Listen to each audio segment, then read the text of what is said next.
This is the Talkin Bout The Hoosiers podcast, presented by thehoosier.com.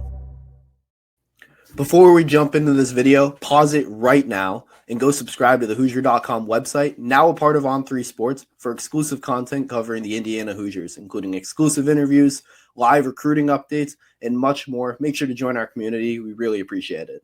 And Hoosier Nation, make sure you hit that like and subscribe button here on our YouTube page. We got plenty of more content on here, including more talking about the Hoosiers podcast episodes, recruiting highlights, press conferences, and much, much more. It literally takes 2 seconds. Just do it right now, get it over with, and then go on and let's enjoy this new episode.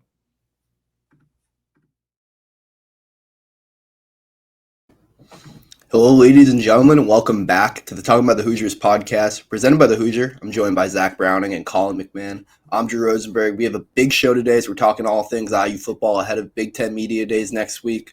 Guys, how are you doing?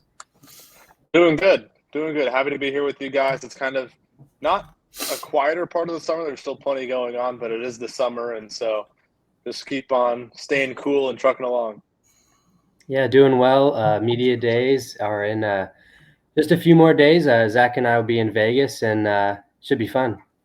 Yeah, dude, Vegas for Media Day. Like when I was a student, it was always like Indy or like Chicago if you were lucky. You guys get Vegas. That's going to be insane. Yeah, happy West Coast schools. There you go. The middle ground between Penn State and UCLA is obviously Las Vegas, so let's do it there. Yeah, exactly. I mean, it'll be so much fun, but I think we got to start with the obvious point following Indiana football. It's the expectations have changed so much in just 1 year. Cignetti was hired a year ago, and it was like bowl eligible, and it's a great season. And then Indiana goes on a run at the college football playoff, and now this year, preseason top 25, just a whole new buzz surrounding the program, a much bigger investment from the university and the programs. That kind of what have you seen, the vibe, I guess, going into the season around Indiana football? It's weird because with Curt Cignetti and kind of how he's hardwired himself, hardwired his staff, and hardwired the players that play for him, there isn't much of a shift. There's maybe they're walking around with their shoulders a little bit higher, their chest is a little bit more puffed out because, they did go to the college football playoff last year. But the vibe, kind of the feeling, the sentiment around the team, it hasn't necessarily changed too much. This is still a business-like team. That's what we saw back in the spring when we talked to players and coaches during spring practice. I'm assuming, the questions are going to be asked. The questions are going to be asked, how do you kind of handle the expectations? Kind of, does anything change now that you've gone to the college football playoff? Does anything change heading into this year? I'm assuming we'll get the same kind of hardwired, stereotypical responses from Cignetti and the players that are representing IU at Media Day, something along the lines of, we don't really care about the outside noise. We are going to push forward with what we believe we can do within our program. So I think we'll probably get that kind of similar response. But I do think things change a little bit from the opposition standpoint. I think this season, whatever Indiana wants to believe about themselves, however they feel about themselves heading into the season, other teams and everybody on Indiana's schedule now feels differently about Indiana. I think that's probably where we'll see the biggest change, is how other teams approach Indiana on the schedule as opposed to the years past when it's, Indiana's on the schedule, there's a free win. Yeah, I completely agree with Zach there. I like you said, it's a business-like approach. Cignetti and his staff aren't new to expectations. When they were at James Madison, as an FCS program, they were the top dog in the FCS. And then when they made the transition to the group of 5 level, starting off there, they were the hunters, and then they became the hunted later on, and they were, one of the top programs in the Sun Belt. So those kinds of guys, former James Madison transfers, they're used to high expectations, but now they're just at a whole different level. And so it'll be interesting to see how they deal with expectations at the top of the Big Ten versus, at the top of the Sun Belt. But I think they're going to handle them well. And as far as the fan base goes, I know they're excited. Last year they were excited, but this year they're excited for completely different reasons. And, that's a great thing. when the conversation is, are we going to go bowl eligible or not? Maybe we can get to 7-5 versus now it's like 11-1, 10-2, 9-3. That's the conversation. It's a very exciting time for Indiana football. And I think that the schedule works out nicely where week 4 against Illinois, that's going to be the litmus test. That's going to be where if Indiana is for real, that's the game to circle. And then the very next week, they go at Iowa. If they come out of those with a 5-0 record, this team is for real. And the expectations are going to be, wait, maybe this team can maybe win the Big Ten. So, it's going to be fun. The players, I expect them to be ready. Like Zach said, they're going to, give the usual responses at media days. But once the wins start stacking, you might start to see the national media gravitate towards this team, and only time will tell. And one more thing to add, Colin, you mentioned the fact that Curt Cignetti, and he's not really, or he is used to, these expectations because of the success he had at James Madison. I don't think it's shocking, and based off the fact that who's representing Indiana at the media days, it's 3 former James Madison guys with Elijah Surratt, Aiden Fisher, and Mikhail Kamara. So those guys like Cignetti, not really strangers to expectations at the college level because of what they did at James Madison before arriving in Bloomington. And I don't think it's any surprise that Cignetti would pick 3 former James Madison transfers that came over with them to represent Indiana at media days. Yeah, I mean, Cignetti's mindset, it's always been, the full belief in himself. It's infectious. I remember last season, I think it was after the Northwestern win where, Indiana's off to this unbelievable start. I think they were 5-0 at the time. And Mikhail Kamara is talking about going to the college football playoff and winning a national championship, which at the time, they were 5-0, but it was like that didn't seem like a realistic thing for Indiana. But Cignetti has that belief and he instills it in those guys. And there's no one outside the program that believes in the program more than the guys inside of it, despite, we're seeing all the media craze following Indiana football this year. It's already Indiana versus the SEC and it's July. It's crazy from the outside perspective, but on the inside, that belief is so strong. And just even going back to last year, Big Ten Media Day, Cignetti talked about it being picked second to last in the Big Ten. He wasn't used to that, and he kind of said, he was like, yeah, you guys are going to kind of look like idiots next year when you see what we do, because he fully believed in the process and what he was going to do when no one else did it. And I don't think anything's changed now that there is the expectations from the outside world. And Colin, you can kind of touch on this too, but it's not really an arrogance. Like when Curt Cignetti is talking, like even last year at Media Day when he said, I've been picked to finish in the conference second to last or last once in my career, and it didn't really vote out for those projections very well. They were successful in that season. It's not arrogance. It's just confidence. It's just swagger. They know they're good. They don't need anybody else to tell them they're good. They don't need anybody else to tell them that they aren't good. They know exactly who they are, and that's really a top-down approach. It starts with Curt Cignetti. It goes to all the position coaches, the coordinators, everything like that, and it trickles down into those players. But it is confidence. It's not arrogance. It's not over the top because it's just who they are. It's just pretty much all Curt Cignetti has ever known at the college level. It's all many of his players have ever known at the college level, at least coming from Curt Cignetti. So it is not arrogance. It's just a swagger. It's a certain bravado. It's really hard to kind of put into words because that's just who Curt Cignetti is. That's just who Indiana is under Curt Cignetti. Yeah, I couldn't agree more, and like you said, he's trying to get confidence in his team. A confident team is a better team, right? Especially for Indiana, if you're trying to compete with the top dogs in the Big Ten, and in the back of your head, you're always thinking to yourself, we're Indiana. We're not gonna get this done. You're not gonna get it done. But if you have a coach leading your team that has this confidence, the players are going to start to realize, doesn't matter what's on our jersey. All that matters is the skill of our guys and how we play together. And, it worked, right? Obviously, in the end, they didn't get it done. But as far as a first season, obviously, no one can complain. And, they put Indiana on the map. And like you guys said, people are talking about Indiana football in July competing with SEC programs. Like, this is pretty crazy. And it's only going to grow. And I think that all comes down to Curt Cignetti's confidence. Like you said, it's not arrogance.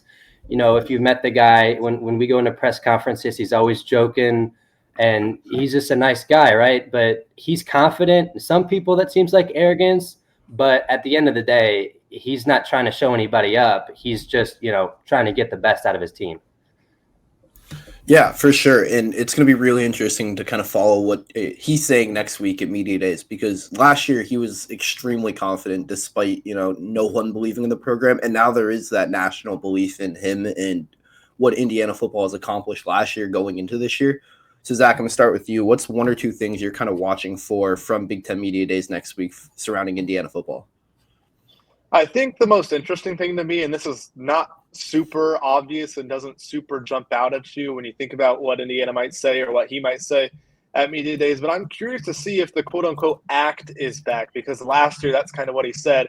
As we got further into the football season last year, Cignetti went back and he was like, at Media Days, yes, that was me. I'm a confident guy, but I had to put on a little bit of an act to try and fire up not only the team, but kind of the crowd, fire up the fan base, fire up the national people. He had to try and fire up some people because he came into a program that was a perennial loser in Indiana, her historical loser in Indiana football. So he came into the program and he told us, he said, reflecting back on that Media Day experience last year, he kind of had to put on an act and a bravado that wasn't 100% himself. It was maybe a little bit more over the top than usual. So I'm interested to see, now that there's 1 year under his belt, he's not necessarily coming in to kind of redefine the culture of Indiana, because he did that last year. So I'm interested to see if that kind of act, that kind of maybe slightly over the top ambition or confidence, arrogance, whatever you want to call it, that swagger, if that's back, if he makes some more comments about being picked to finish wherever in the league and stuff like that, and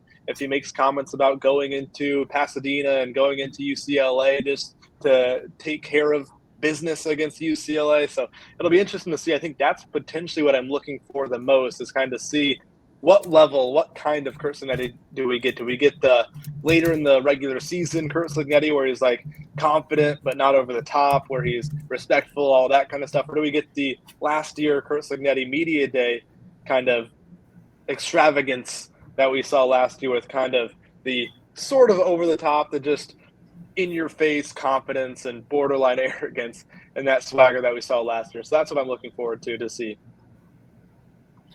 Yeah, I'd be looking for the same thing, but on the flip side, the media side, I'm wondering, are Indiana's players and Curt Cignetti, are they treated as kind of a national brand of sorts? When you go to the Ohio States, the Michigans, the Penn States, you're going to get all the national media people, interviewing them. They're going to be in those crowds. When you get to the Rutgers, Maryland, Purdue, you're not going to get really much media coverage there. It's going to be mostly local guys. I wonder how Indiana is going to be treated, because historically, obviously, they're not one of the top dogs. They're, Indiana football. But as of now, with Curt Cignetti, with kind of the swagger he has, with the show that he put on last year, I wonder if the national media is going to kind of gravitate towards that. And Indiana football has been in the national media over the course of the last year.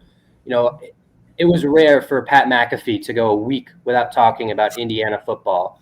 It was rare for a College Game Day show to not mention Indiana football at length last year. And so Indiana football was one of, if not the story of last year's college football season. And I wonder if that'll trickle into this year's media day. Obviously, it's a new season.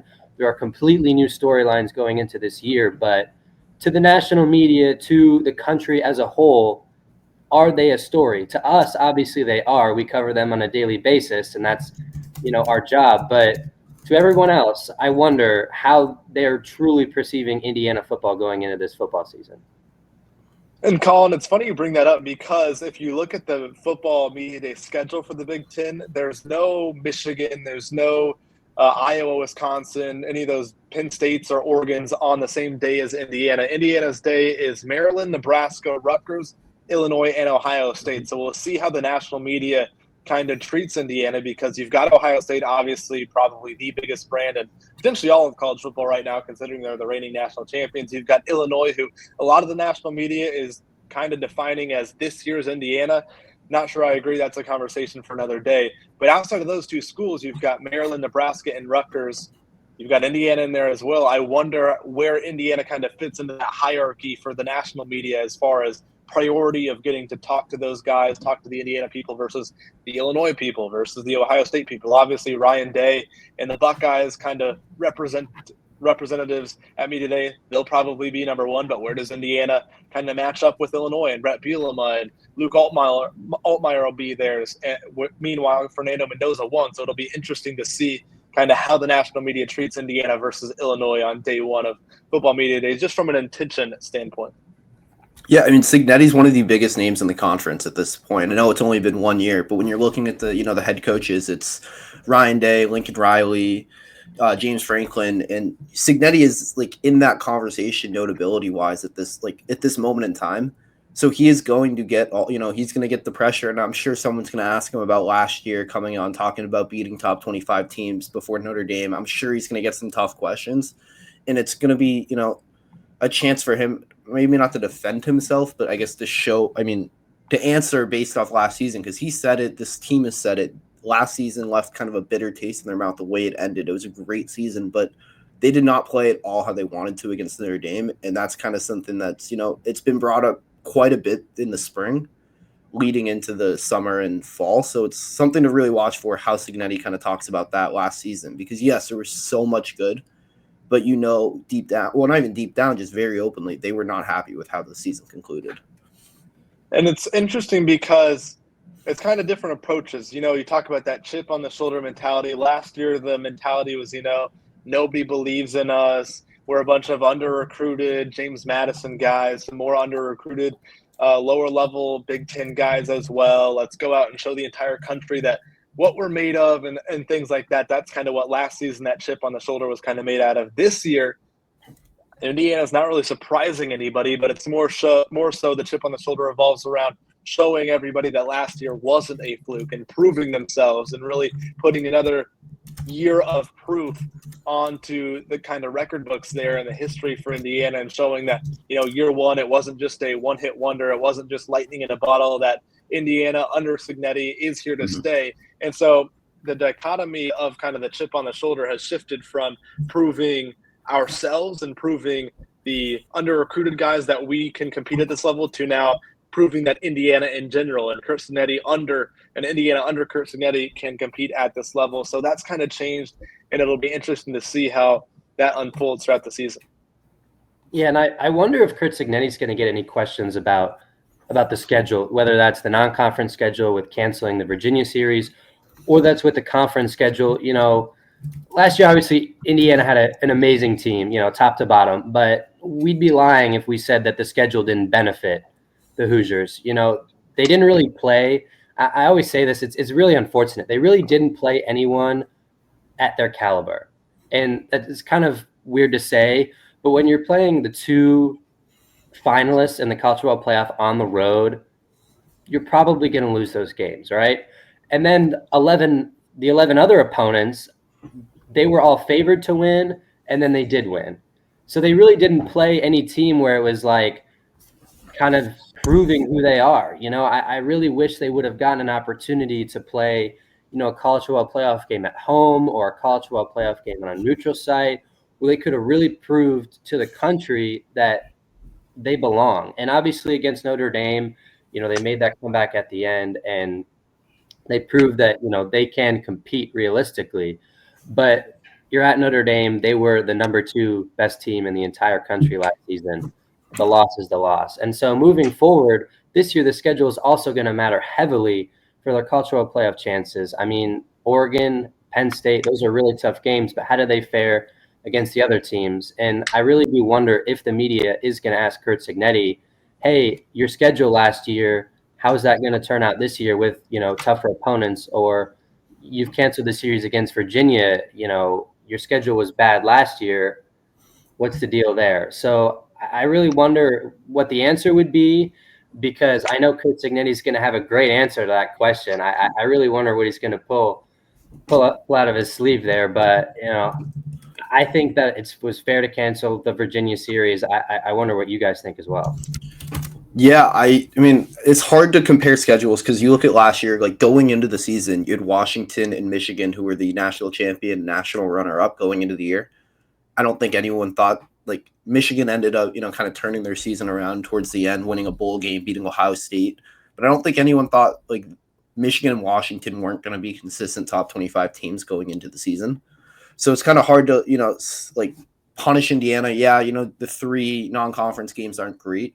And I know the SEC fans have gone crazy that, but the Big Ten plays a 9-game conference schedule versus the SEC playing 8, which allows the SEC to kind of schedule, one more non-conference game against a good team. So they're playing 9 power conference teams when Indiana's doing that as well. So it's a really hard balance. I think, eventually college football is going to get to a point where each power conference is playing either all play 8 games or all play 9 games in conference.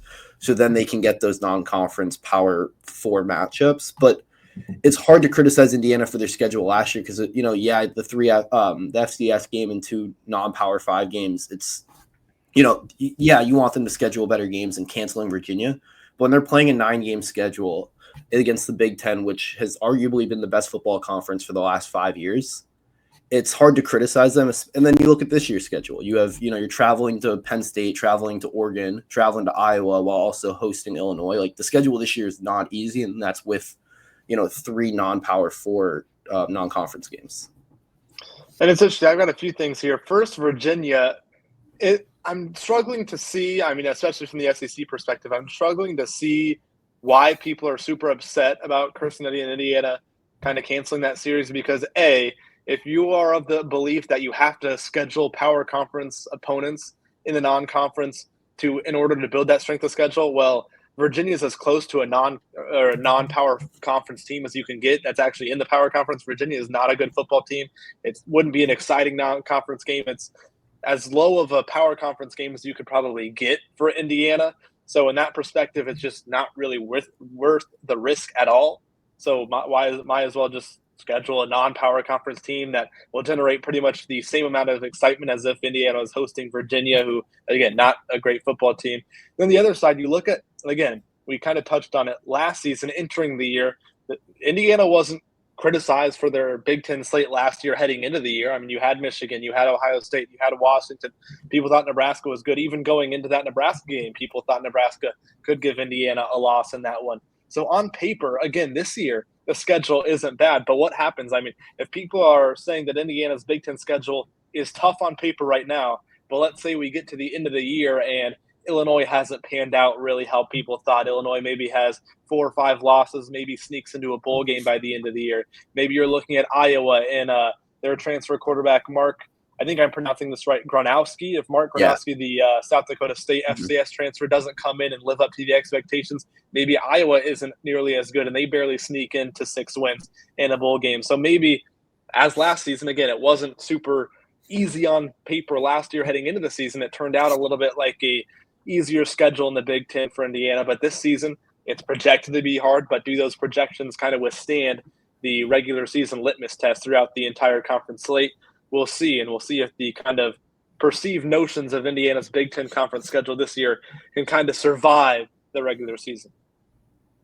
Yeah, and I guess moving off that, one more thing I'm kind of looking for in media day, and this is, not a Cignetti thing, this is a player thing. It's Elijah Surratt. You talk about, your typical number 1 receiver, a guy like of his caliber on the field.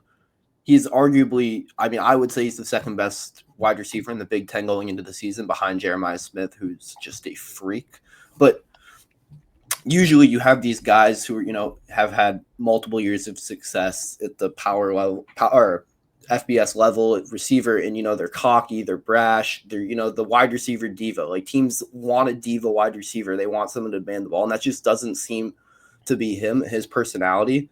And it's such kind of like on the field, he's such a dominant player, and you kind of expect that, from your wide receiver 1, that diva mentality. Yeah, he had the Waffle House quote, but even then it was still like he was kind of like quietly saying like, yeah, I'm Waffle House, but like it wasn't like the most confident thing. So I'm kind of curious now that he's done it at the highest level, like how his confidence has changed, along with how his connection with Fernando Mendoza has grown, because we haven't even talked about Mendoza. Mendoza is going to be the key this year.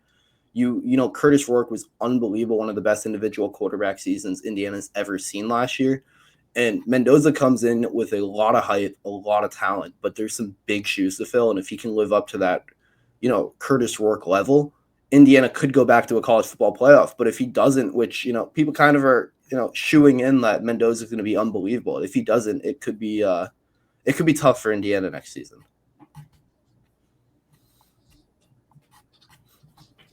Zach, you want to jump in or? Yeah, I can go ahead and take that one. I wrote earlier this year, I think it was back in April around the spring game, I think a little bit after this, before the spring game, kind of comparing the Pro Football Focus numbers between Rourke and Mendoza, at least before they got to IU, because obviously Indiana, Curt Cignetti, Mike Shanahan, they run a QB friendly offense. And we saw last year, no matter who it was, whether it was Rourke, whether it was the running back trio, whether it was anybody in the receiving core, they kind of got a boost in production, at least statistically, from their previous years at the college level. Everybody pretty much got that Indiana offensive boost as far as production is concerned. So if you compare Curtis Rourke's final season at Akron, the year before he got to Indiana, versus Fernando Mendoza's final season at Cal, the numbers suggest that Fernando Mendoza, at least coming into Indiana, is on paper a better quarterback than Curtis Rourke. So there's every reason to believe for Indiana within the program, outside of the program, that Mendoza can not only meet the expectations set last year by Curtis Rourke, but also kind of exceed those expectations that were laid by Curtis Rourke. And again, whether or not we get to see a senior season for Fernando Mendoza at Indiana, I think he's going to be great for IU. And again, the numbers bear that out as well. His Pro Football Focus numbers, at least entering his IU season. Again, Curtis Rourke's last year at Akron versus Mendoza's last year at Cal. Mendoza posted the better numbers. He posted the better PFF grades, and that was, again, with the offensive line last year at Cal that did not really do Mendoza many wonders at all. So we'll see what Mendoza can do, but I think he's going to be as good, if not better. Maybe not in year one. We'll see if we get a year two of Fernando Mendoza in Bloomington, but I think he can be a fantastic quarterback and one of the top in the Big Ten this season. Yeah, I agree. And, the best way to replace a 3,000-yard passer from a year ago is to get another 3,000-yard passer. And Fernando Mendoza showed last season really what he can do. I mean, he has a big frame. He's 6'5". He throws a great ball, a great deep ball. Check down game is great as well. And I think the biggest difference between the two quarterbacks is the mobility. And obviously Curtis Rourke was playing on a partially torn ACL, and so that really hindered things. But Fernando Mendoza, he has an ability to escape the pocket. He's not necessarily a natural runner. Mike Shanahan isn't really going to draw up any design QB runs for Mendoza. But I think that when the pocket collapses, Mendoza will be a lot better at creating plays than Rourke. That's not to say Rourke, wasn't great at creating plays or anything, but in that Ohio State game, that was obviously probably the biggest game of the season outside of the college football playoff game. And Ohio State really got after Rourke, and that really kind of blew up the entire offense. They tried to get the running game going. They really couldn't because the Ohio State defensive line was expecting it, and they really just couldn't get anything going offensively outside of that first drive. And so I think that with a Fernando Mendoza, you have a lot more options. If a defensive line is blitzing on most plays, they have options. They can, roll them out. They can do a, bootleg out of a play action. They could do something more than what they could with Rourke. And I think that could really be a difference later on in the season when you're playing a Penn State defense on the road that's really going to get after the quarterback. And I think that early on, Mendoza probably won't be as skilled as Rourke, throwing the ball at least. But I think later on in the season, when Mendoza gets a feel for the Big Ten, gets a feel for everything around him, I think that he might end up being the best quarterback in the Big Ten. And that's not necessarily being talked about just because you have talented guys across the board. I mean, Drew Aller came back and could be the best quarterback in college football. But I think that Fernando Mendoza, when it's all said and done, is really going to be a difference maker. I think that Indiana is going to be really lucky to have him on the roster.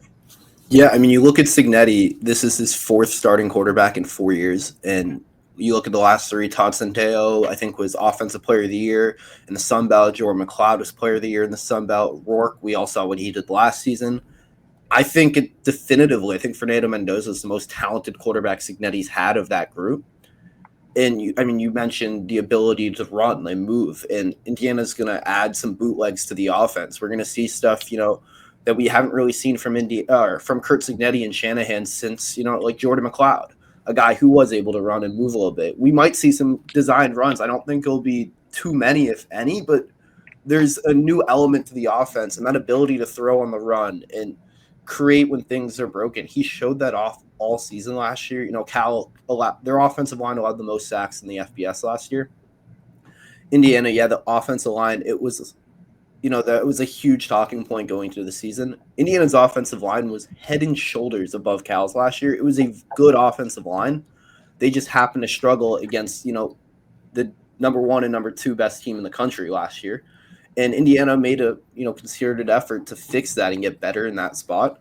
So I think Mendoza not only is going to have the best O-line he's ever played in front of, he's going to have some great weapons, Elijah Surratt, who we talked about earlier, Omar Cooper Jr.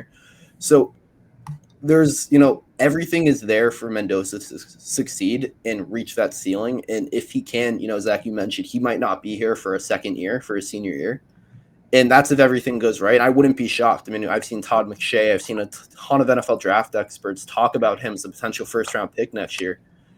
And it's, kind of going under the radar, which is kind of funny to say. And you mentioned, Colin, there's so many good quarterbacks in the Big Ten, and that's why. There's so much talent, Drew Allar, Dante Moore, Mark Gronowski. Like, the talent is there, and Mendoza could easily wind up being the best one of, the quarterbacks in the Big Ten. But I guess moving off that, Zach, you kind of have you have a recruiting update for us, a lot going on, Indiana football, big summer window, camps, all that stuff going on. Zach, what's going on surrounding the recruiting world? Yeah, it's mid-July, so things are kind of beginning to die down, at least with the current class of the 2026 class. I'll preface everything by saying if you head over to thehoosier.com, whether it's in the forums, whether it's just perusing our stories, you'll find pretty much all of the recruiting updates and everything I'm pretty much about to say. But as far as the 2026 class, it really appears that Indiana's down to just one player left on that recruiting board, and that's safety Cortez Redding. The latest intel kind of suggesting that it might be down to just Indiana and NC State, with Miami perhaps kind of falling off that pace of the leaders up there for Redding, who's a 4-star safety out of Jonesboro, Georgia. So that's one to watch for Indiana. He's set to make his decision a week from tomorrow, a week from Friday. Well, I guess we're going to post this on Friday. A week from today, as you're watching this, a week from Friday on the 25th of July. So keep an eye out there for Redding in the 2026 class. As far as the 2027 kids are concerned, it's still really early in the process. Indiana, one of the heavy favorites for Jamison Purcell right now. Indiana actually got a prediction from rivals Steve Wiltfong for Indiana to land Purcell and have him be their first pledge in that 2027 class. I had a story up on him the other day with kind of detailing his connection with Indiana quarterbacks coach Chandler Whitmer. Arwen Jackson is another one Indiana kind of seen as that 1, 2, or 3, somewhere in that top 3 for Jackson. He's a running back. Syracuse and Auburn joining Indiana in that one. But again, you can head over to thehoosier.com for all of these recruiting updates. 2026 class beginning to die down a little bit, but if anything pops up last minute, we'll have you covered over there. 2027 class, if you want to get in early on that and kind of see who Indiana's early targets are in the 2027 class, especially considering the amount of talent that is in the state of Indiana in the class of 2027. They've got a top 20 nationally receiver, a couple of defensive linemen, safety in there as well. That's all in the top 200 in the class nationally for 2027. So if you want any updates on that, head over to thehoosier.com. We've got you covered on both the forums and with stories. It should be a fun kind of rest of July, kind of closing out the recruiting calendar on the football side of things. And throughout the season, we'll have you covered with who's visiting when, where they're visiting from, kind of things like that. The next summer with the 2027 recruiting class as well. Make sure you head over to thehoosier.com for all of that. Yeah, I want to ask you one thing. It's been a really good recruiting period for Cignetti, but there's been, the one blip, the kind of obvious one, Lawrence Timmons flipped from Indiana to Florida State. What kind of, I know his father played for Florida State. Was it always, once Florida State came in, it was theirs to have, or was there something that changed at the end of his, recruitment? There's a lot of stuff that goes on with college recruitment, especially with these high school kids. And without diving too much into the weeds of things, I mean, Timmons' decision to decommit was a couple of weeks roughly after the House settlement got passed. And that kind of threw in another wrinkle for these high school kids of how much rev share am I promised versus how much NIL money outside of rev share am I promised. So that kind of threw a wrinkle into there for a lot of high school kids around the country. And I mean, kids flipping, that's not unheard of. Obviously, it's not super common, the percentage of how many kids that are committed actually flip not super high. But Timmons, as you mentioned, with that Florida State connection, he's a legacy there. Not incredibly shocking there. And again, despite Florida State having the season that they had last year, they've won, I think, 6 bowl games in the last decade. So if you're Indiana, you still technically haven't won a bowl game in the last 30 years at this point. So Indiana still has work to do to kind of climb the recruiting hierarchy, join the likes, not even join, but get closer to the likes of the Ohio States, the SEC schools, even the Florida States, despite what they did last year on the football field and not being that good last year. Indiana still not quite at the level of those national powers on their recruiting trail. And, I mean, we've kind of seen that. We saw that with quarterback Luke Fahey, who was Indiana all the way. He said he was Indiana 100% until he got that Ohio State offer, ended up going to the Buckeyes. But that hasn't stopped Curt Cignetti still from a borderline top 25 class and one of the better classes in program history for Indiana. Yeah, I mean, Zach, you mentioned it. There's so much good stuff recruiting-wise on the Hoosier website and in the Hoosier Hangout forum. Before we wrap up, guys, a little more kind of fun topic. I want to talk ceiling and floor for this Indiana roster. We are all very familiar with the schedule and the roster itself. Colin, I'm going to start with you. What do you kind of see as the ceiling for Indiana this season and the floor? Well, starting with the floor, I think that 6 wins is the baseline here. I'm very confident in saying that Indiana football will be getting 6 wins and we'll be headed to a bowl game. I would bet the house on that. You know, I think that 6 wins is the absolute floor. You know, you have your 3 non-conference games, and I would be absolutely shocked if the Hoosiers don't pull off at least 3 Big Ten wins. And so then you move on to the ceiling. I think that when you look at it, you play at Oregon and at Penn State. I think that going 2-0 in those 2 games would make you the best team in the country, truthfully. And so the conversation there is, do I think that the ceiling for this team is the best team in college football? And I'm going to hesitantly say no, just because I think that there's so much talent everywhere. So I'm going to go ceiling 11-1. If I had to make a firm prediction on what the record is going to be, though, I would say that 9-3 would be a very safe prediction, although 10-2 is very possible. I think that there's a very, very good chance that Indiana football ends up being 9-3 and 10-2. And truth be told, that's the difference between a college football playoff berth and not a college football playoff berth. So I think Indiana's right there. They're going to be, you know, right on that bubble kind of for the second year in a row, if you wanted to argue that they were on the bubble last year. So I think that there's going to be a lot of excitement this year. It's going to be a really fun season, and they're going to be a really good team overall.